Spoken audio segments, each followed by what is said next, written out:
السلام علیکم ورحمۃ اللہ وبرکاتہ۔ الحمد للہ حمدا موافیا لنعمہ مکافیا لمزیدہ، والصلاۃ والسلام علی سیدنا محمد وآلہ وصحبہ وجنودہ، اما بعد۔ قال اللہ سبحانہ وتعالی: من عمل صالحا من ذکر او انثى وهو مؤمن فلنحيينه حياة طیبہ، صدق اللہ العظیم۔ وقال النبی صلی اللہ علیہ وسلم: من بطأ به عمله لم يسرع به نسبه، او كما قال رسول اللہ صلی اللہ علیہ وسلم۔ محترم بزرگوں، دوستوں اور عزیز بھائیوں، اللہ تعالیٰ نے ہم سب کو مسلمان بنایا۔ اسلام جیسا خوبصورت دین اللہ پاک نے مجھے اور آپ کو عطا فرمایا۔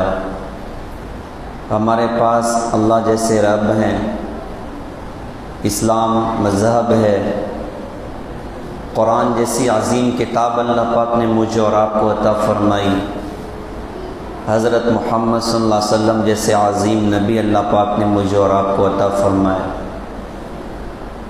ہماری شریعت نے ہمیں کہیں لاوارث نہیں چھوڑا ہے، کہیں محتاج نہیں چھوڑا ہے، اور بڑا عجیب اور خوبصورت دین اللہ پاک نے مجھے اور آپ کو حضرت محمد صلی اللہ علیہ وسلم کی برکتوں سے عطا فرمایا۔ ہمیں سال بھی اللہ پاک نے دیا تو ہجری سال عطا فرمایا، قمری سال اللہ کو زیادہ پسند ہے، اللہ نے ہمیں عطا فرمایا۔ ہمارا سال شروع بھی قربانی پر ہوتا ہے، ہمارا سال ختم بھی قربانی پر ہوتا ہے۔ سال کا ختم ابراہیم علیہ السلام کی قربانیوں کے ساتھ ہے، اسماعیل علیہ السلام کی قربانیوں کے ساتھ ہے، حضرت حاجرہ کی قربانیوں کے ساتھ ہے، عثمان غنی رضی اللہ عنہ کی شہادت کے ساتھ ہے، اور سال کا شروع حضرت عمر رضی اللہ عنہ کی شہادت کے ساتھ ہے۔ یکم محرم حضرت عمر رضی اللہ عنہ کی شہادت کا دن ہے۔ عجیب شخصیت اللہ پاک نے ان کو بنایا، اور عجیب خوبیاں اللہ پاک نے ان کو عطا فرمائی تھی۔ یہ کہاں سے اٹھے تھے اور کہاں پہنچے؟ جناب محمد الرسول اللہ صلی اللہ علیہ وسلم کی زندگی کی برکت سے۔ اللہ کی بارگاہ میں بندوں کی جو قیمت لگتی ہے وہ حسن جمال، جاہ و جلال، حسب نسب، بینک بیلنس، گاڑیاں، سواریاں، ان کی وجہ سے اللہ کی بارگاہ میں بندوں کی قیمت نہیں لگتی۔ ان چیزوں کی تو اللہ کی بارگاہ میں کوئی قیمت ہی نہیں ہے۔ حدیث پاک میں تو یہاں تک فرمایا کہ اگر دنیا کی قیمت اللہ کے نزدیک مچھر کے پر کے برابر بھی ہوتی تو اللہ تعالیٰ اپنے نافرمان کو ایک گھونٹ پانی بھی نہ پلاتے۔ تو جس دنیا کی قیمت اللہ کی نظروں میں مچھر کے پر کے برابر بھی نہ ہو، اس دنیا کی بنیاد پر اللہ کی بارگاہ میں بندوں کی قیمت کیوں لگے گی؟ اللہ کی بارگاہ میں بندوں کی قیمت لگنے کا راستہ تاجدار مدینہ، کالی کملی والے، سنہری جالی والے، سبز گنبد کی مکی وجہ تخلیق کائنات، محبوب رب العالمین، مزمل و مدثر طہ و یاسین، احمد مجتبی محمد مصطفیٰ جناب محمد الرسول اللہ صلی اللہ علیہ وسلم کی ذات اقدس ہے کہ حضرت محمد صلی اللہ علیہ وسلم کی برکتوں سے اللہ کی بارگاہ میں بندوں کی قیمت لگنی ہے، اللہ کی بارگاہ میں بندوں کا مقام لگنا ہے۔ اس لیے حدیث پاک میں یہ بات فرمائی: من بطأ به عمله لم يسرع به نسبه، جس شخص کے برے اعمال اس کو اللہ کی رحمت سے دور کر دیں، اس کا اونچے خاندان والا ہونا اس کو اللہ کی رحمت سے قریب نہیں کر سکتا۔ بے عمل خراب ہو چکے ہیں، زندگی نافرمانی اور بغاوت والی ہے، حالانکہ خاندان اونچا ہے، حسن جمال بھی ہے، جاہ و جلال بھی ہے، حسب اور نسب بھی ہے، بینک اور بیلنس بھی ہے، لیکن زندگی برے اعمال سے بھری ہے، اور نافرمانیاں اور بے حیائیاں اور فحاشیاں اور شراب اور نشہ اور ڈرگس اور ماں باپ پر گالیاں اور بیوی پر ظلم اور اوروں کے حقوق کی تباہی اور بربادیاں اور خون کا بہانا اور قتل و غارت گیری، یہ ساری زندگی کا حصہ۔ حالانکہ خاندان بہت اونچا ہے، اس کا اونچے خاندان والا ہونا اس کو ذلت سے بچا نہیں سکتا، اس کو ہلاکت اور بربادی سے بچا نہیں سکتا۔ اللہ کی بارگاہ میں قیمت لگے گی جناب محمد الرسول اللہ صلی اللہ علیہ وسلم کی برکت سے۔ جن لوگوں نے اپنے نبی حضرت محمد صلی اللہ علیہ وسلم کی زندگی کی قدر کی، اللہ نے ان کی کیسی قیمت لگا کے دکھائی، اللہ نے ان کو کیسے مقام عطا فرمائے، کیسے درجات اللہ پاک نے ان حضرات کو عطا فرمائے۔ آپ حضرت بلال رضی اللہ عنہ کو دیکھ لو، یہ بندہ ہماری تاریخ کا کون سا بندہ جس کے پاس خوبصورتی بھی نہیں ہے، جس کے پاس خاندان بھی نہیں ہے، جس کے پاس حسن جمال بھی نہیں ہے، جن کے پاس بینک اور بیلنس بھی نہیں ہے، رنگ کے کالے ہیں، موٹے موٹے ہونٹ ہیں، باپ بے غلام بیٹا بے غلام، ان کو خود اپنے دادا کا نام بھی نہیں پتا تھا، ان کو معلوم ہی نہیں کہ میرا خاندان کدھر سے آیا، ایسے عجیب آدمی، لیکن حضرت محمد صلی اللہ علیہ وسلم کے دین کو زندگی میں جگہ دی۔ اللہ نے کیسے اس بندے کو نواز کے دکھایا اور کیسے درجات اللہ پاک نے اس بندے کو عطا فرمائے۔ اللہ کے رسول حضرت محمد صلی اللہ علیہ وسلم نے کیسی بشارتیں ان کو دی ہیں اور کیسے مقامات ان کے سنائے ہیں۔ آپ نے فرمایا تھا کہ حشر کے میدان میں سب سے پہلے میں اٹھوں گا اور میری سیدھی طرف سے ابو بکر اٹھیں گے اور میری الٹی طرف سے حضرت عمر اٹھیں گے، اور ارشاد فرمایا تھا کہ بلال تو میرے قدموں کے پاس سے اذان دیتا ہوا اٹھے گا۔ حالانکہ حضرت بلال رضی اللہ عنہ کی قبر مدینہ میں نہیں ہے، دمشق میں ہے، لیکن فرمایا کہ بلال میرے قدموں کے پاس سے اذان دیتا ہوا اٹھے گا، اور ارشاد فرمایا حشر کے میدان میں میں اللہ کا رسول میں براق پر سوار ہوں گا، اور بلال تجھے مبارک تو سرخ اونٹنی پر سوار ہوگا اور میرے آگے آگے چلے گا، اور جب سارے لوگ حشر کے میدان میں جمع ہوں گے تو اے بلال تو اذان دے گا اور تیری اذان کی آواز پورے حشر کے میدان میں گونجے گی، ساری انسانیت کو اللہ پاک حضرت بلال رضی اللہ عنہ کی اذان سنائے گا۔ ہم بھی سنیں گے انشاءاللہ، وہاں پر اللہ پاک اذان ان کی سنائے گا۔ جب وہ اذان دیں گے نا تو کافر بھی کھڑے ہوں گے، اور مکے کے بڑے بڑے وہ گھمنڈی تھے، بڑے بڑے سردار، وہ سارے کھڑے ہوں گے۔ ان کی اذان سن کے ابو جہل بھی کہے گا صدقت یا بلال، ابو لہب بھی کہے گا صدقت یا بلال، اے بلال آج ہم گواہی دیتے کہ تم صحیح بول رہے ہو، بھلا آج ان کی گواہی ان کے کیا کام آ سکتی ہے، مکے میں تو یہ ظالم بن کے بیٹھے ہوئے تھے۔ حضرت بلال رضی اللہ عنہ نے حضور کی زندگی کو زندگی میں جگہ دی۔ آج کیسی رفعت اللہ پاک نے دی ہے، آج کیسی بلندی اللہ پاک نے عطا فرمائی۔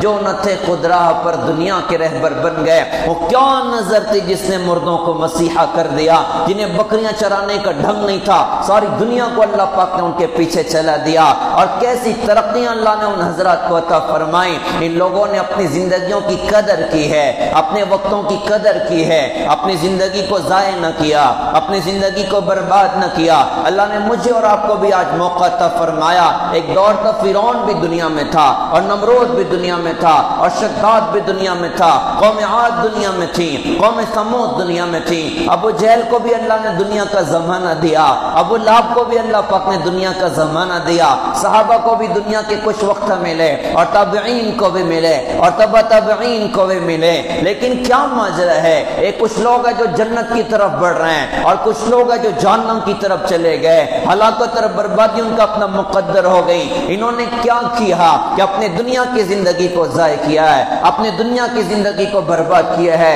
اللہ کی نافرمانیوں کے ساتھ، بغاوت کے ساتھ، کفر اور شرک کے ساتھ۔ آج کیا کچھ ہو گیا کہ ہلاکت ان کا اپنا مقدر ہے، اور کچھ لوگ ہیں جن کے لیے جنت مقدر ہو چکی ہے۔ کیا کیا انہوں نے کہ اپنے دنیا کی زندگی کی قدر کی ہے، اپنے گزرتے وقتوں کو وصول کیا ہے۔ آج تو زندگیاں ضائع کی جا رہی ہیں، آج تو وقت ضائع کیے جا رہے ہیں۔ ایک وہ بے وقوف انسان ہوتا ہے جو کسی بات پر ٹینشن میں آ کے گن پوائنٹ سے اپنے آپ کو شوٹ کر لیتا ہے، یا بلڈنگ سے چھلانگ لگا دیتا ہے، یا پنکھے سے لٹک گیا، گھر کی چھت سے لٹک گیا۔ نادان انسان ہے، اس نے اپنے ہاتھوں سے اپنے پیروں پہ کلہڑی ماری ہے۔ حدیث پاک میں آتا ہے کہ انسان جس چیز سے اپنے آپ کو ختم کرے گا وہ ہمیشہ ہمیشہ جہنم میں اسی ہتھیار کے ذریعے سے اس کو عذاب دیا جائے گا، اسی شکل میں اس کو عذاب دیا جائے گا۔ آج یہ بھی بیماری ہمارے اپنے معاشرے میں چل رہی ہے، کتنے بچے کتنی بچیاں آج اپنی جان کے دشمن بن جا رہے ہیں، اور اچانک سوسائڈ کی خبریں ہمارے اپنے کانوں تک آ رہی ہیں۔ یہ زندگی اتنی سستی نہیں ہے، یہ وقت اتنا سستا نہیں ہے۔ آخرت کا قیمتی سرمایہ اللہ پاک نے مجھے اور آپ کو عطا فرمایا، آخرت کی تیاری کا قیمتی ترین وقت اللہ پاک نے مجھے اور آپ کو دیا ہے۔ کسی نے ایک اللہ والے سے کہا کہ حضرت دنیا کی زندگی اصل ہے کہ آخرت کی زندگی اصل ہے؟ انہوں نے فرمایا کہ دیکھو اصل تو دنیا کی زندگی ہے، اگر اس دنیا کی زندگی کی قدر کر لی تو آخرت کی جنت مقدر ہے، اور اگر اس دنیا کی زندگی کی نہ قدری کی آخرت میں جہنم کے انگارے مقدر ہیں، کتنی قیمتی زندگی اللہ پاک نے عطا فرمائی۔ اللہ نے موقع دیا تھا کہ اپنی زندگی کی قدر کرتا، اپنے ایمان کو بھی بنا تھا، اپنے عمل کو بھی بنا تھا، اللہ اللہ کرتا اور نمازیں پڑھتا، اپنے دن رات میں اللہ اس کی رسول کی پاسداری اور احکامات پر عمل کرتا۔ اس نے کسی بات پر ٹینشن نہ کے اپنی جان کو ختم کر دیا، اپنے آپ کو ہلاک و برباد کر لیا۔ کیا ہاتھ آیا؟ کہتے ہیں لوگ ٹینشن میں آ کے مر جائیں گے، ہم یوں کہتے ہیں بھیا مر کے بھی چین نہیں آیا تو پھر کدھر جائیں گے؟ دنیا میں بھوک لگی ہے کوئی نہ کوئی کھلا دے گا، پیاس لگی ہے کوئی نہ کوئی پلا دے گا، کوئی مصیبت ہے ہم لوگوں سے کہیں تو صحیح، اللہ سے بھی کہیں اور اہلکار حضرات سے بھی کہیں، بھائی کوئی مشکل پیش آ گئی ہے، کوئی قرضہ پیش آ گیا ہے، کوئی بڑی دقت پیش آ گئی ہے، کوئی آپ کو بلیک میل کر رہا ہے، ارے بھائی کوئی ذمہ داروں سے مشورہ بھی کرو، کچھ اللہ والوں کی خدمت میں پہنچ جاؤ، کچھ علماء کی خدمت میں پہنچ جاؤ، اپنے مسائل علماء سے پوچھو۔ ہمارا بڑا جرم اور بڑی مشکل ہے، ہم نے پوچھنا چھوڑ دیا، ہم نے علماء سے رہبری لینا چھوڑ دیا، کاروبار کرتے ہیں علماء سے نہیں پوچھے، مشکل میں پڑ گئے، اب سود کے قرضے چڑھتے چلے جا رہے ہیں، بینک کا قرضہ چڑھتا چلا جا رہا ہے، کیا کریں؟ تو بھائی اب سوسائڈ کے علاوہ کوئی چارہ ہی نہیں ہے، بھائی علماء سے پوچھتے تو شاید یہ مشکل نہ پیش تھی، اللہ والوں سے پوچھتے شاید یہ مشکل پیش نہ تھی۔ آج کتنی مشکلیں چل رہی ہیں اور کیسا عجیب معاملہ چل رہا ہے۔ یاد رکھنے کی بات ہے، غیر نا امید ہو سکتا ہے، ایمان والا کبھی نا امید نہیں ہو سکتا، کیونکہ اس کا تعلق اللہ کی ذات سے جڑا ہوا ہے۔ مایوس کیوں کھڑا ہے؟ اللہ بہت بڑا ہے۔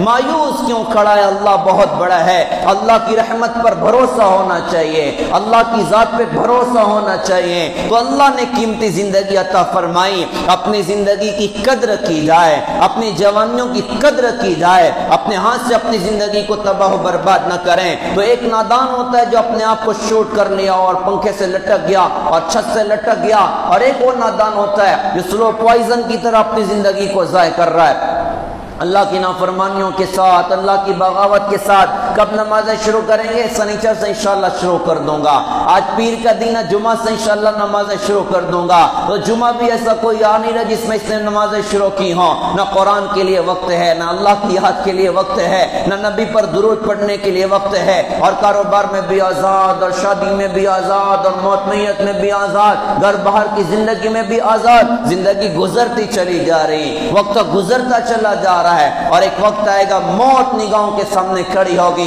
اور اس موقع پر آنکھ کھلے گی اور مٹھی مٹھی کھلے گی تو نظر آئے گا کہ ہاتھ میں کچھ بھی نہیں ہے، ہاتھ میں کچھ بھی نہیں ہے، اب ہلاکت کے سوا کچھ نہیں، اب تباہی بربادی کے سوا کچھ نہیں، اب آدمی خون کے آنسو روئے گا، آئے کہاں زندگی کو ضائع کر دیا ہے، کہاں زندگی کو برباد کر دیا ہے، اب ہمیشہ ہمیشہ کی ہلاکت اس کا اپنا مقدر ہے۔ پیارے بھائیوں، ہم اپنی گزرتی زندگی کی قدر کر لیں، ہم اپنے گزرتے وقت کی قدر کر لیں۔ آج کا وقت گزر جائے گا، کبھی لوٹ کے نہ آئے گا۔ روزانہ سورج نکلتا ہے، ایک فرشتہ سورج کے پاس سے اعلان کرتا ہے کہ اے دنیا کے انسانوں، آج جو بھی عمل کرنا ہے کر لو، آج کا دن تمہاری زندگی میں لوٹ کے کبھی واپس نہ آئے گا، کبھی واپس نہ آئے گا۔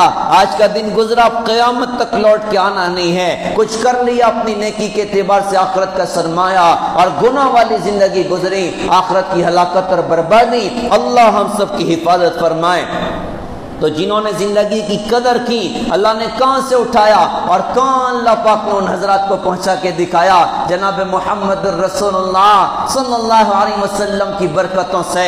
پیارے بھائیوں، ان کی زندگی کی اللہ کی بارگاہ میں بڑی قیمت ہے، ہم اس پر آئیں، اللہ کی قسم اللہ قیمت لگا کے دکھائے گا۔ وہ فرعون کو جب اللہ نے غرق کیا نا، تو اس کی فوج میں ایک شخص تھا جو موسیٰ علیہ السلام کے جیسا لباس پہنتا، اور ان کے انداز میں بات کر کے موسیٰ علیہ السلام کو تکلیف دینے کی کوشش کرتا۔ اللہ نے جب اس کو اس کے لشکر کے ساتھ غرق کیا تو اس نقل کرنے والے کو اللہ پاک نے بچا لیا۔ موسیٰ علیہ السلام کی نظر پڑ گئی کہ اللہ اس کو کیوں بچا لیا؟ اللہ پاک نے فرمایا کہ موسیٰ وہ تمہاری نقل اتارتا تھا، مجھے پیارا لگا، میں نے اس کو دنیا کے عذاب سے بچا لیا۔ اس نے موسیٰ کلیم اللہ کی نقل اتاری، وہ اللہ کو پیارا لگا۔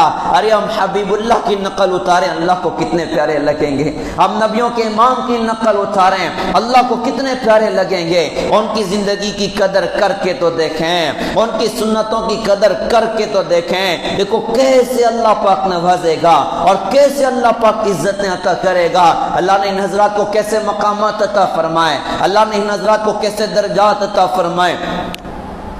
آج مجھے نا حلیمہ سعدیہ کی یاد آ رہی ہے۔ حلیمہ سعدیہ وہ بنو سعد میں رہنے والی خاتون، ایک غربت والے گھر میں جہاں روٹی کا انتظام بھی کچھ نہیں ہے۔ ان کا قبیلہ وہ قبیلہ تھا جو سال میں کبھی مکہ جاتے، کبھی اور بڑے شہر جاتے بچوں کی تلاش میں کہ شہر کے بچوں کو گود لیں گے اور ان کی پرورش کریں گے اور ان کے باپ سے پیسے لیں گے۔ عجیب اللہ پاک کی بھی حکمت ہے۔ مکے میں ہمارے نبی حضرت محمد صلی اللہ علیہ وسلم کا وجود ہوا، بنو سعد سے خواتین کا قافلہ مکہ کے قریب پہنچا۔ اچھا خواتین کا ایگریمنٹ ان کے باپ سے ہوا کرتا تھا، بچوں کے باپ سے ہوا کرتا تھا۔ اللہ پاک کی حکمت ہے کہ ہمارے نبی کو اللہ پاک نے یتیم پیدا کیا، جس نبی کو اللہ پاک نے سارے دکھی انسانوں کے درد کا دھرما بنایا اور زخم کا مرہم بنایا، ان کو بھی بڑے درد کی وادیوں سے اللہ پاک نے گزارا ہے، ان کو بھی بڑے دکھ کی وادیوں سے اللہ پاک نے گزارا ہے۔ یہ اور بات ہے کہ ہمارے پاس اپنے نبی کی زندگی پڑھنے کا بھی وقت نہیں ہے، ان کی زندگی پڑھنے کا بھی وقت نہیں ہے۔ سوال کیا جائے بتاؤ کون کون ہے جس نے آج تک اپنے نبی کی زندگی کی کوئی ایک سیرت کی کتاب پڑھی ہو؟ امید ہے کہ ماشاءاللہ کچھ ہاتھ تو ضرور اٹھیں گے، لیکن عمومی اعتبار سے آج ہم نے اپنے نبی کی زندگی کو بھلا کے رکھا ہوا ہے۔ ان کی سیرت پڑھنے کا موقع نہیں، ان کی زندگی پڑھنے کا موقع نہیں۔ اٹھاؤ وہ سیرت کی کتاب، اٹھاؤ جس نبی کی زندگی کو ہم نے چھوڑ کے رکھا ہے، آپ کو سیرت کی کتاب میں نظر آئے گا انہوں نے کتنے درد اپنی زندگی میں دیکھے، کتنے دکھ اپنی زندگی میں دیکھے۔ پیدائش سے پہلے ابا دنیا سے چلے گئے، 6 سال کی عمر میں امی دنیا سے چلے گئی، 8 سال کی عمر میں دادا دنیا سے چلے گئے۔ فقر و فاقے کی زندگی، دادا کے بعد ابو طالب کی کفالت، کھانے پینے کا انتظام نہیں ہے۔ محمد الرسول اللہ صلی اللہ علیہ وسلم وہ قریش کے سرداروں کی 8 سال کی حضور کی عمر ہے، وہ قریش کے سرداروں کی بکریاں مکے کے پہاڑوں اور وادیوں میں چراتے تھے۔ 2-4 روپیہ مل جائے تو گھر کی روٹی کا خرچہ تو نکل جائے۔ ارے جس کے لیے جنت کے دسترخوان وہ زمین پر اترنے کو بے قرار ہوں اور جنت کے محلات جن کی آمد کے منتظر ہوں، وہ قریش کے سرداروں کی بکریاں ایک چرواہا بن کر آپ قریش کے سرداروں کی بکریاں چرا رہے ہیں کہ کچھ پیسے ملے تو گھر کی روٹی کا خرچہ تو نکل جائے۔ کتنے درد زندگی میں آئے، کتنے دکھ زندگی میں آئے۔ خیر میں واقعہ حضرت حلیمہ کا سنا رہا تھا، ان کا قافلہ مکے کے قریب پہنچا۔ اب ظاہر سی بات ہے پروڈکٹ تھوڑا ہو اور چاہنے والے زیادہ ہوں تو چھینا جھپٹی ہوا کرتی ہے۔ ہر بندہ چاہتا ہے مجھے جلدی مل جائے، کہیں میں محروم نہ رہ جاؤں۔ اب صبح صبح مکے میں دن نکلا ہے اور بنو سعد کا قافلہ وہ مکے میں داخل ہونے کو ہے۔ اب خواتین ظاہر سی بات ہے انہوں نے دوڑ بھاگ مچا دی، ایک خاتون ایک گھر پر، دوسری دوسرے گھر پر، تیسرے گھر پر، ہر گھر پر جا کر خواتین یوں کہتی ارے کوئی بچہ ہو تو دے دو، ہم لوگ بنو سعد سے آئے ہیں، اس کی تربیت کریں گے، اس کی پرورش کریں گے، اس کو اچھی عربی سکھائیں گے، اس کی صحت کی حفاظت کریں گے۔ ہر گھر سے خواتین کو کوئی نہ کوئی بچہ ملا کہ جن کے ابو کو بلاؤ، باپ سے ایگریمنٹ ہوتا چلا گیا۔ ہوتے ہوتے مکے میں گھر تھا جس گھر میں ایک خاتون تھی جن کے شوہر دنیا سے جا چکے تھے، وہ حضرت آمنہ حضور پاک صلی اللہ علیہ وسلم کی امی جان، اور ان کی گود میں کائنات کا عظیم ترین بچہ محمد الرسول اللہ صلی اللہ علیہ وسلم۔ آپ اپنی ماں کی گود میں، ان کے گھر پر کسی خاتون کی دستک ہے، ارے بچہ ہو تو دے دو، تو دروازہ کھولا گیا اور کہا کہ ہاں بچہ ہے۔ سامنے کی خاتون نے کہا کہ بہن جی یہ بچہ میں لے لیتی ہوں، ان کے ابو کو بلاؤ تاکہ ایگریمنٹ کر لیا جائے، ہمیں پیسہ کتنا ملے گا۔ حلیمہ سعدیہ سے وہ خاتون سے حضرت آمنہ نے یوں فرمایا تھا دیکھو یہ یتیم بچہ ہے، اس کے ابو دنیا سے جا چکے ہیں لیکن برکتوں والا بچہ ہے، تم لے لو تمہیں بہت برکت ملے گی۔ سامنے کی خاتون نے کہا کہ بہن جی اگر ہمیں پیسے نہ ملے تو روٹی مشکل ہو جائے گی، آپ معاف کریے میں اس کو نہیں لے سکتی، میں کہیں اور تلاش کرتی ہوں۔ وہ چھوڑ کے چلی گئی، دوسری آئی اس نے بھی چھوڑا، تیسری آئی اس نے بھی چھوڑا، یوں قافلے کی اکثر عورتوں کا گزر ہوا تھا۔ ہمارے نبی کے گھر پر ہر خاتون یہ چھوڑ کر کہہ کے چلی گئی کہ جب باپ نہیں ہے تو پیسہ کون دے گا۔ میں یوں عرض کرتا ہوں کہ بدقسمت تھی، انہیں نہیں پتا تھا کہ کائنات کا سردار یہی بچہ، اس کی برکت سے کائنات کے نظام بنائے گئے، اس کی برکتوں سے کائنات کے نظام چلائے گئے۔ یہ نبیوں کا امام بننے والا، یہ حشر کے میدان میں نبیوں کا جھنڈا اٹھانے والا، یہ حشر کے میدان میں سفارش کرنے والا، یہ حشر کے میدان میں سب سب سے پہلے اللہ کے در جنت کا دروازہ کھٹکھٹانے والا،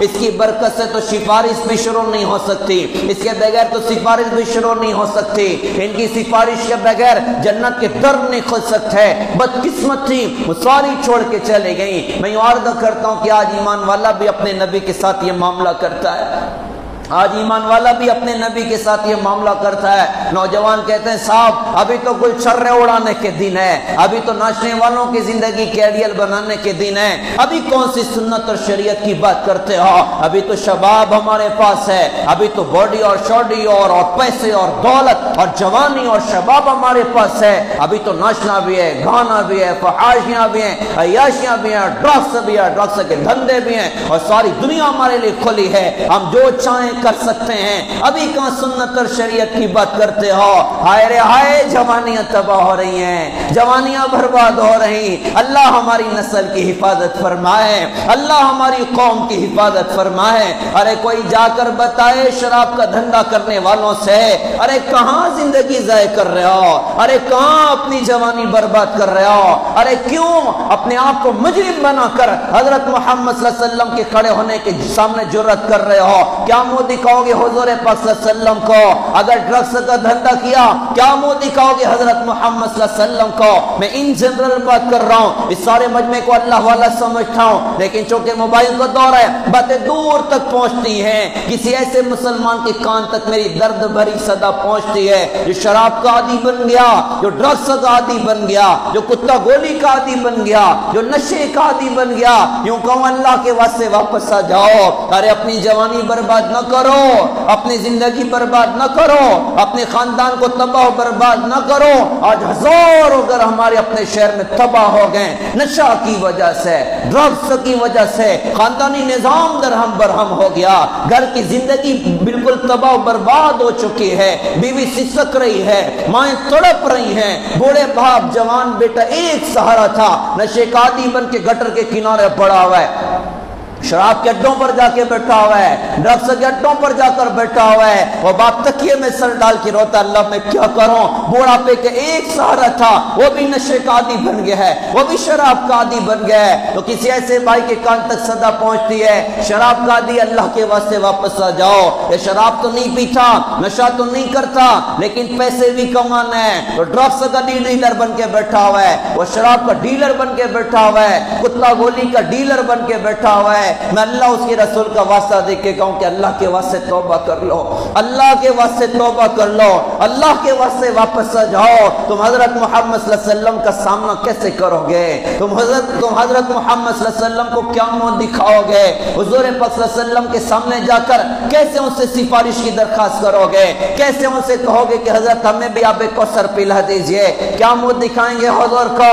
اور یاد رکھنے کی بات ہے جو حرام کمائیوں کی طرف قدم جا رہے ہیں، یاد رکھنے کی بات، حشر کے میدان میں کی اولاد ان کا اپنا گریبان پکڑے گی، ان کی اپنی اولاد ان کا اپنا گریبان پکڑے گی۔ ہمیں حرام کی کمائیاں کیوں کھلائی تھی؟ ہمیں غلط کمائیاں کیوں کھلائی تھی؟ تو آج جوان کہتے ہیں صاحب ابھی تو ناچنے گانے کے دن ہیں، ابھی کون سی سنت کی بات کرتے ہو؟ عورتیں کہتی جی چولہا چکی کرنے سے فرصت نہیں ہے، نوجوان بچیاں کہتی جی ابھی تو ہم نے تو ناچنے والیوں کو دیکھا ہوا ہے اور گانے والیوں کو دیکھا ہوا ہے، ابھی تو ان کے گندے لائف اسٹائل کو زندگی میں جگہ دینا ہے۔ اللہ بچائے، اللہ بچائے۔ آج ہماری بچیاں حضرت فاطمہ کو بھول چکی ہیں، حضرت خدیجہ کو بھول چکی ہیں، حضرت امی جان عائشہ کو بھول چکی ہیں، اور قصور میرا ہے، بڑے شوق سے سن رہا تھا زمانہ، ہم ہی سو گئے داستان کہتے کہتے۔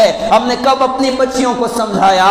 ہم نے کب اپنے بچوں کو سمجھایا؟ میں ان جنرل باتیں کر رہا ہوں چونکہ اس وقت معاشرہ ہمارا بے حیائی کی طرف بڑھ رہا ہے، اور ناچنا اور گانا اور اسٹیج کی زینت بننا، اللہ بچائے، اللہ بچائے۔ اور ایسے لوگوں کو اللہ پاک عقل سلیم عطا فرمائے جو امت کی بیٹیوں کو ناچنے کے انتظام کر رہے ہیں، ان کے لیے اسٹیج سجا رہے ہیں اور ان کو بے برہنہ ہو کر وہ اسٹیج کی زینت بنا رہے ہیں۔ اللہ ایسے لوگوں کو عقل سلیم عطا فرمائے، اللہ ایسے لوگوں کو عقل سلیم عطا فرمائے۔ اور ہماری بچیوں کو اللہ تعالیٰ ان پر حیا کی چادر ڈالے. میں ان جنرل بات کر رہا ہوں، ورنہ ان بچیوں کو سلام کریں جو پردہ کرتی ہیں، ان خواتین کو سلام کرو جو پردہ کرتی ہیں، جو نمازیں پڑھتی ہیں، جو شوہر کی اطاعت کرتی ہیں، جو اپنے ماں باپ کی خدمت کر رہی، جو اپنے بچوں کی دینی تربیت کر رہی. ان کو سلام کرو کہ انہوں نے حضرت فاطمہ کو اپنی زندگی کا آئیڈیل بنایا، حضرت عائشہ کو اپنی زندگی کا آئیڈیل بنایا. پیارے بھائیوں، آج بچیاں کہتی ہیں جی ابھی تو ناچنے والیوں کے گندے لائف اسٹائل کو زندگی میں جگہ دینی ہے. ابھی کہاں حضرت فاطمہ کے پردے کی بات کرتے ہو؟ ابھی کہاں امی جان عائشہ کے علم کی خدمت کی بات کرتے ہو؟ ابھی کہاں حضرت خدیجہ کی قربانیوں کی بات کرتے ہو؟ اور تاجر کہتے صاحب تجارت سے فرصت نہیں، ملازم کہتے جی ملازمت سے فرصت نہیں. ہر ایک نبی کے دین کو آج واپس کر رہا ہے. آپ لوٹیے، ان ساری خواتین نے حضور کو واپس کر دیا تھا کہ اس یتیم کو گلے لگائیں گے تو ہمیں کیا ملے گا. ساری چھوڑ کے چلے گئیں اور بچے جا کر انہوں نے لے لیے، ان کو پیسہ بھی مل گیا اور بچے بھی مل گئے. حلیمہ سعدیہ اسی قافلے کی خاتون تھی جن کی اونٹنی بہت کمزور، جن کی گدی بہت کمزور. وہ کافی دیر کے بعد مکہ پہنچی ہیں. جب مکہ پہنچی تو پورے قافلے نے مکہ کو کھنگال دیا تھا. اب بڑی پریشان تھی، پتہ نہیں مجھے کوئی بچہ ملے گا کہ نہیں ملے گا، اور ملتا بھی ہے تو پتہ نہیں کوئی مالدار باپ کا ملتا بھی کہ نہیں ملتا. اب ایک گھر پر جا، دوسرے گھر پر جا، تیسرے گھر پر جا، ہر گھر پر حلیمہ سعدیہ سے یوں کہا جاتا ہم نے اپنا بچہ فلاں خاتون کے حوالے کر دیا. وہ بڑی پریشان ہے. وہ ہوتے ہوتے پہنچی ہمارے نبی کے گھر پر، کہا جی بچہ ہو تو دے دو. تو حضرت آمنہ نے فرمایا کہ ہاں بچہ تو ہے لیکن آج اس کو قبول کرنے والا کوئی نہیں ہے. کہا جی ٹھیک ہے میں ہی لے لیتی ہوں، اس کے ابو کو بلا لو تاکہ ایگریمنٹ کر لیا جائے. حضرت آمنہ نے فرمایا کہ مسئلہ یہی ہے یہ یتیم بچہ ہے، اس کے ابا دنیا سے جا چکے ہیں، بہن جی تم لے لو بہت برکت تمہیں ملے گی. حلیمہ نے کہا جی میں بہت غریب ہوں، اگر ہمیں پیسہ نہیں ملے گا ہماری روٹی مشکل ہو جائے گی، ہمارا چولہا سرد پڑ جائے گا. بہن جی آپ معاف کریے میں اس یتیم کو نہیں لے سکتی. وہ بھی چھوڑ کے چلے گئیں. میں نے کہیں پڑھا نہیں ہے لیکن دل کہتا ہے حضرت آمنہ گھر میں بیٹھ کے بہت روئی ہوں گی، بہت روئی ہوگی. ایک ایسی خاتون جس کے شوہر دنیا سے چلے گیا ہو نا، وہ عید کے دن کمرے میں بیٹھ کے روتی ہیں کہ ہائے تم نہ رہے، بقرعید کے دن بیٹھ کے روتی ہیں کہ ہائے تم نہ رہے، بچوں کی شادی کا موقع ہو ایک بیوہ خاتون گھر میں بیٹھ کے روتی ہے ہائے تم نہ رہے. اگر تم ہوتے تو عید کا دن بھی کیا دن ہوتا، اور بقرعید بھی کیا بقرعید ہوتی، اور بچوں کی شادی کی خوشی بھی کیا خوشی ہوتی. آج ہمارے نبی کو ساری خواتین نے واپس کیا تو کیا حضرت آمنہ کو حضرت عبداللہ کی یاد نہ آئی ہوگی؟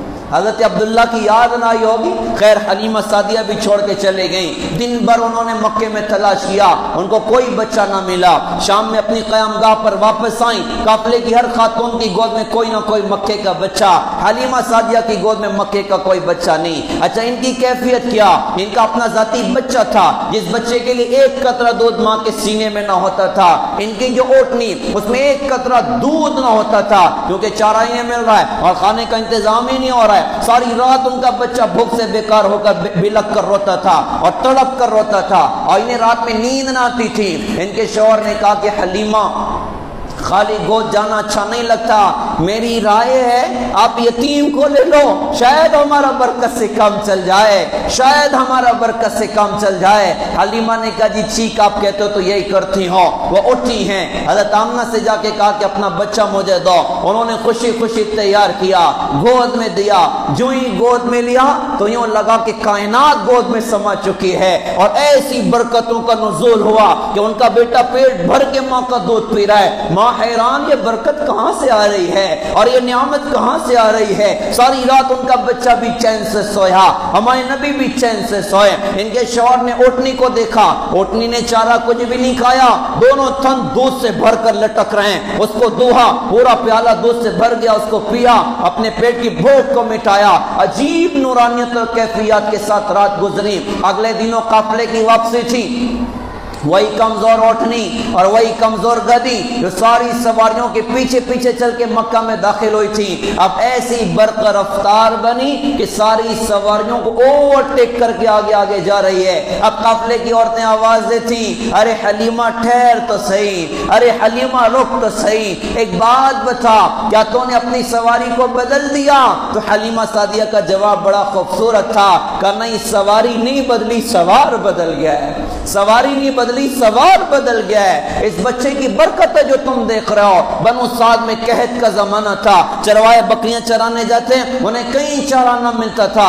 حلیمہ سعدیہ کی بکریاں چٹیل میدان میں چرنے جاتی، اللہ گھاس باہر نکال دیتے، وہ کھا کر آگے بڑھتی، گھاس غائب ہو جاتی۔ لوگ اپنے چرواؤں سے کہتے تھے ارے تم اپنی بکریاں وہاں کیوں نہیں چراتے جہاں پر حلیمہ سعدیہ کی بکریاں چرتی ہیں۔ ایک خاتون نے ہمارے نبی کے بچپن میں آپ کو گلے لگایا، اللہ نے کیسی برکتیں اس خاتون کو عطا فرمائی۔ ارے آج کا ایمان والا نبی کے دین کو زندگی میں جگہ دے گا تو کیا اللہ عزت نہ دے گا؟ کیا اللہ مقام نہ دے گا؟ کیا اللہ درجات نہ دے گا؟ کیا اللہ رفعتیں نہ دے گا؟ آج ضرورت ہے کہ اپنے نبی کے دین کی طرف لوٹ جائیں، اپنے نبی کی پاکیزہ تعلیمات کی طرف لوٹ جائیں، ان کی زندگی کو اپنا دنیا اور آخرت میں اللہ پاک نواز کے دکھائے گا کہ محمد سے وفا تو نے تو ہم تیرے ہیں، یہ جہاں چیز ہے کیا لوح و قلم تیرے ہیں، ہم حضرت محمد صلی اللہ علیہ وسلم سے وفا کر جائیں۔ حضرت عمر رضی اللہ عنہ نے وفا کی ہے، اللہ نے کیسے نوازا، اللہ نے کیسی ترقیاں دی، اللہ نے کیسی بلندیاں عطا فرمائی، کیا بڑے مقامات اللہ پاک نے عطا فرمایا۔ حضور نے فرمایا تھا میں جنت میں گیا تو میں نے خوبصورت موتی کا محل دیکھا، میں نے فرشتوں سے پوچھا یہ کس کا؟ فرشتوں نے کہا جی قریش کے ایک نوجوان کا۔ آپ نے فرمایا کہ وہ اتنا خوبصورت تھا، میں نے سوچا یار میں بھی تو قریشی ہوں، مجھے لگا میرا ہی ہوگا، میں اندر جانے لگا، فرشتوں نے کہا جی آپ کا نہیں ہے، آپ کے ساتھی عمر ابن خطاب رضی اللہ عنہ کا یہ محل ہے۔ حضرت عمر سامنے بیٹھے تھے، ہمارے نبی نے حضرت عمر سے مذاق کیا اور مذاق کے طور پہ فرمایا عمر میرا دل چاہ رہا تھا تیرے محل کو اندر سے جا کے دیکھتا، لیکن تیرا غصہ یاد آ گیا، تیری غیرت یاد آ گئی، اس لیے اندر نہیں گیا۔ حضرت عمر رونے لگ گئے کہ یا رسول اللہ کیا میں پر غصہ ہو سکتا ہوں؟ آپ جا کر دیکھ لیتے۔ حضور نے فرمایا میرے بعد کوئی نبی ہوتا تو عمر ہوتے۔ آپ نے فرمایا جدھر عمر چلتا ادھر حق چلتا ہے۔ کیا بڑے درجات اللہ پاک نے عطا فرمائے۔ فرمایا کہ عمر وہ آدمی ہے کہ اس کو دیکھ کر تو شیطان بھی اپنے راستے بدل کر بھاگ جاتا ہے، یہ اتنے بڑے کیسے بنے، یہ ایسے مقام والے کیسے بنے؟ انہوں نے حضرت محمد صلی اللہ علیہ وسلم کی زندگی کی قدر کی ہے اور ساری زندگی اپنی گزاری اللہ اس کے رسول کی اطاعت کے ساتھ، اپنی گزرتی زندگی کی قدر کی ہے، کیسے اپنی زندگی کو بنایا اور کیسے اپنی زندگی کو اللہ اس کے رسول کی اطاعت سے مزین کیا۔ زندگی کا آخری وقت تھا اور بڑی فتوحات اللہ نے ان کو دکھائی تھی، لیکن ان کی زندگی فقر فاقے والی تھی، ان کی زندگی تنگی والی تھی۔ بڑے بڑے صحابہ جمع ہو گئے اور جمع ہو کے مشورہ کیا کہ حضرت عمر اب بوڑھے ہو چکے ہیں، اچھا کھانا چاہیے، اچھا پہننا چاہیے اور کوئی خادم رکھنا چاہیے جو اچھے اچھے کھانے پکا کے ان کو کھلا دیا کرے اور راحت آرام کے ساتھ وقت گزارنا چاہیے، لیکن بات کرے تو کون کرے؟ تو صحابہ نے کہا ایک کام کرو، ان کی جو بیٹی ہیں حضرت حفصہ حضور پاک صلی اللہ علیہ وسلم کی اہلیہ محترمہ، ان سے بات کی جائے۔ جا کر ان سے کہا کہ تم اپنے ابا کو اس بات پر راضی کرو، انہوں نے کہا جی ٹھیک ہے میں بات کرتی ہوں۔ اب حضرت عمر رضی اللہ عنہ سے بیٹی نے بات کی کہ ابا جان ایک زمانہ اللہ کی رسول کا تھا، انہوں نے دنیا کو پسند نہیں کیا، اللہ نے ان کو دنیا نہیں دی، وہ فقر فاقے کے ساتھ دنیا سے چلے گئے۔ اس کے بعد حضرت ابو بکر کا زمانہ، اللہ نے ان کو دنیا نہیں دی، انہوں نے پسند بھی نہ کی، وہ فقر فاقے کے ساتھ دنیا سے چلے گئے۔ لیکن ابا جان اب تو کیسر و کسریٰ کے خزانے بھی فتح ہو چکے ہیں، اب تو 22 لاکھ مربع میل پر اسلام کا پرچم لہرا رہا ہے، ابا جان آپ بوڑھے ہو چکے ہیں، چاہیے کہ آپ اچھا کھائیں، اچھا پہنیں، راحت آرام کے ساتھ وقت گزاریں۔ آنکھیں سرخ ہو گئیں اور کہا کہ بیٹی تجھے کس نے کہہ کے بھیجا ہے؟ بیٹی نے کہا بس پہلے آپ کی رائے معلوم پڑے اس کے بعد بتاتے ہوں۔ تو ارشاد فرمایا اگر مجھے ان کہنے والوں کے نام معلوم پڑ جاتے مار مار کے ان کے چہرے بدل دیتا۔ اب یوں کہا کہ بیٹی گھر کا آدمی اپنے گھر کے حالات سے اچھی طرح واقف ہوتا ہے، تو بتا تو نے میرے نبی حضرت محمد صلی اللہ علیہ وسلم کے ساتھ زندگی کا بہت سارا وقت اپنے گھر میں گزارا، تو بتا تیرے گھر میں حضور کا کھانا کیسا تھا، حضور کا لباس کیسا تھا، حضور کا بسترا کیسا تھا، حضور کا کپڑا کیسا تھا؟ ایک ایک بات کہتے جا رہے ہیں۔ بیٹی جواب میں کہتی مجھے یاد ہے کھانا تو کوئی اتنی بھاری ڈش بنتی نہیں تھی، مجھے یاد ہے جو کی روٹیاں میں نے پکائی تھی، جو کی روٹیاں میں نے پکائی تھی، گھر میں تیل نہیں تھا، تیل کے ڈبے میں جو نیچے تلچھٹ بیٹھی ہوئی تھی اس کو ہم نے نکالا اور حضور نے اس روٹی پر اس کو چپڑ دیا اور خود بھی مزے لے لے کے کھایا۔ اور ہمیں بھی مزے لے لے کے کھلایا. ہمارے گھر میں حضور کا سب سے اچھا کھانا یہی تھا. مجھے یاد ہے میں نے ایک مرتبہ حضور کے نیچے ٹاٹ ہوتا تھا, میں اس کو دوہرا کر کے بچھاتی تھی. ایک مرتبہ خیال ہوا اگر اس کو چوہرا کر دو تو بہت نرم ہو جائے گا اور گدے ٹائپ ہو جائے گا. میں نے چوہرا کر دیا. حضور نے صبح فرمایا تھا حفصہ رات کو میرے نیچے کیا بچھا دیا تھا؟ کہا جی حضرت وہی ٹاٹ تھا, اس کو چوہرا کر دیا. حضور نے فرمایا کہ حفصہ اس کو دوہرا ہی کر دے. اس کی نرمی رات میں تہجد اٹھنے سے بن رہی تھی. یہ میرے گھر میں حضور کا بستر تھا, یہ میرے گھر میں حضور کا لباس تھا. خود بھی رو رہی, ابا جان بھی رو رہے ہیں. اب حضرت عمر رضی اللہ عنہ نے فرمایا کہ بیٹھی میری اور میرے دو ساتھی حضرت محمد صلی اللہ علیہ وسلم اور حضرت ابو بکر, ہم تینوں کی مثال ایسی ہے. ایک اٹھا اور چلنا شروع کیا اور چلتے چلتے وہ جنت کی منزل تک پہنچا, یعنی حضور پاک صلی اللہ علیہ وسلم. اور دوسرا اٹھا, اس نے بھی اس کا اتباع کیا اور چلتے چلتے ان تک پہنچا. وہ دونوں ایک ساتھ اکٹھا ہو چکے ہیں. اب میں تیسرا ہوں. مجھے اللہ کی قسم ہے میں حضور کی زندگی پر کمپرومائز نہیں کر سکتا. میں اپنے نبی کے طرزوں کو نہیں چھوڑ سکتا کیونکہ میں اپنے نبی کے پاس پہنچنا چاہتا ہوں. میں حضرت ابو بکر صدیق رضی اللہ عنہ کے پاس پہنچنا چاہتا ہوں. جیسی زندگی گزارو گے ویسی موت آئے گی, جیسی موت آئے گی ویسے آخرت میں اٹھائے جاؤ گے. کہیں نشے میں نہ مر جائیں, کہیں ڈرگس کے ساتھ نہ مر جائیں, کہیں شراب کے ساتھ نہ مر جائیں, ناچنے گانے والے کہیں ناچتے ناچتے نہ مر جائیں, کہیں گاتے گاتے نہ مر جائیں. وہ کان میں ہیڈ فون ٹھونسا ہوا ہے, بائک چلا رہے ہیں, اللہ نہ کرے ایکسیڈنٹ ہوا اور گانے سن رہے ہیں, اسی حالت میں موت آ گئی تو اللہ کے سامنے کیا منہ لے کر جائیں گے؟ جیسی زندگی گزارو گے ویسی موت آئے گی, اور جیسی موت آئے گی ویسے آخرت میں اٹھائے جاؤ گے.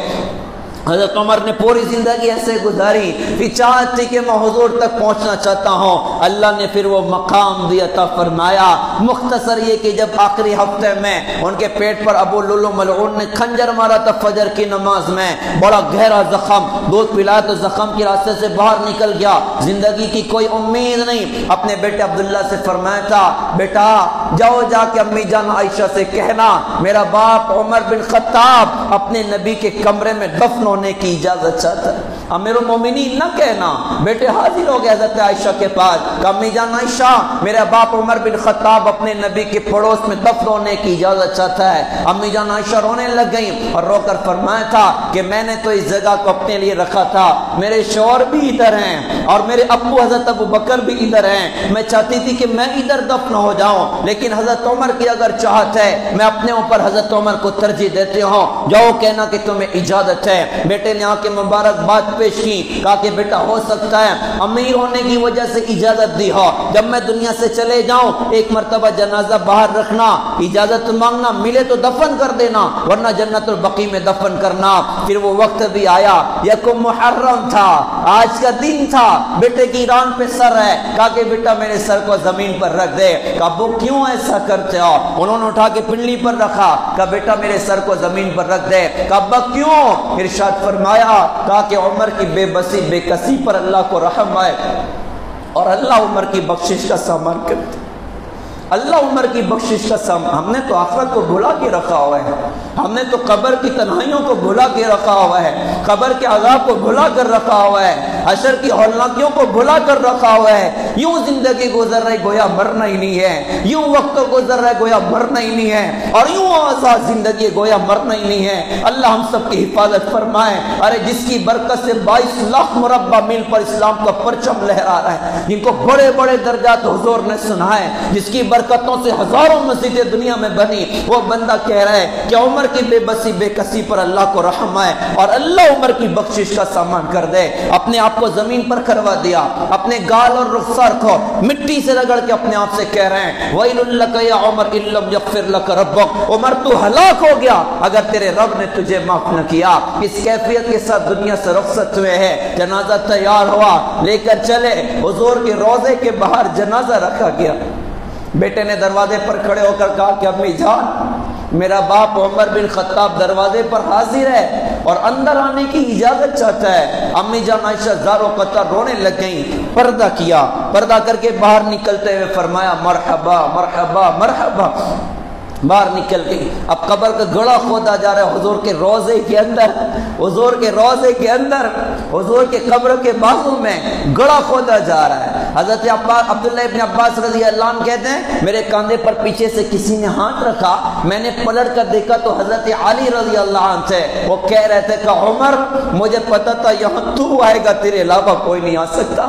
میں نے اتنی مرتبہ حضور کی زبان سے سنا میں ابو بکر عمر، میں ابو بکر عمر، میں ابو بکر عمر، مجھے یقین تھا ادھر تو ہی آئے گا، تیرے علاوہ کوئی بھی نہیں آ سکتا. جیسی زندگی گزاریں گے ویسی موت آئے گی، جیسی موت آئے گی ویسے آخرت میں اٹھائے جائیں گے.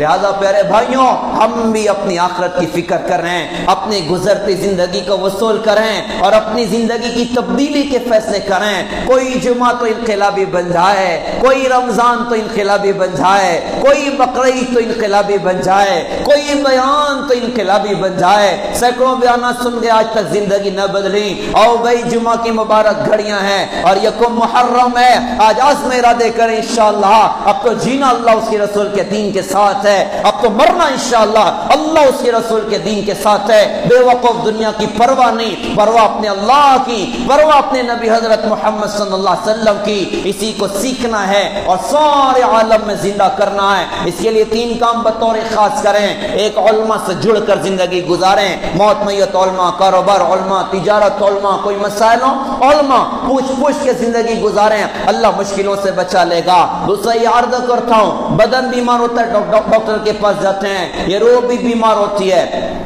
حسد ہے، جلن ہے، بغض ہے، عداوت ہے، بڑا بننے کا جذبہ، حب جا حب مال، گناہوں کی گندی عادت. اس کی اصلاح کا راستہ اللہ والوں کی صحبت ہے، اللہ والوں کا ساتھ ہے کہ اللہ والوں سے دوستیاں کی جائیں، ان کی رہبری میں زندگی گزاری جائے. اور تیسری بات عرض کرتا ہوں دعوت و تبلیغ کی خوبصورت محنت ہے جسے 6 بر اعظم میں اللہ پاک نے چلایا. اس محنت میں مثبت بن کر اخلاق کے ساتھ، اخلاص کے ساتھ، نبی کے درد غم کے ساتھ ہر ایک کو اپنا سمجھ کر اور پاؤ بھر کے دل کو سمندر جیسا وسیع کر کے ساری دنیا میں چلنا پھرنا کہ ہمارے نبی کا دین دنیا میں زندہ ہو جائے. اس کے لیے خوبصورت موقع ابھی محرم کی چھٹیوں میں ایک عمومی فضا ہمارے شہر میں جماعتوں میں نکلنے کی بنتی ہے. میں سارے احباب سے درخواست کروں گا نیت کیجئے کم سے کم 3 دن اپنی ان چھٹیوں میں اللہ کی راہ میں ضرور لگائیں گے. اللہ پاک نوازنے کے فیصلے کرے گا. اللہ پاک سے دل سے دعا ہے اللہ پاک ہم سب کو سمجھ عطا فرمائے، عمل کی اللہ تعالی ہم سب کو توفیق عطا فرمائے. وآخر دعوانا الحمد للہ رب العالمین.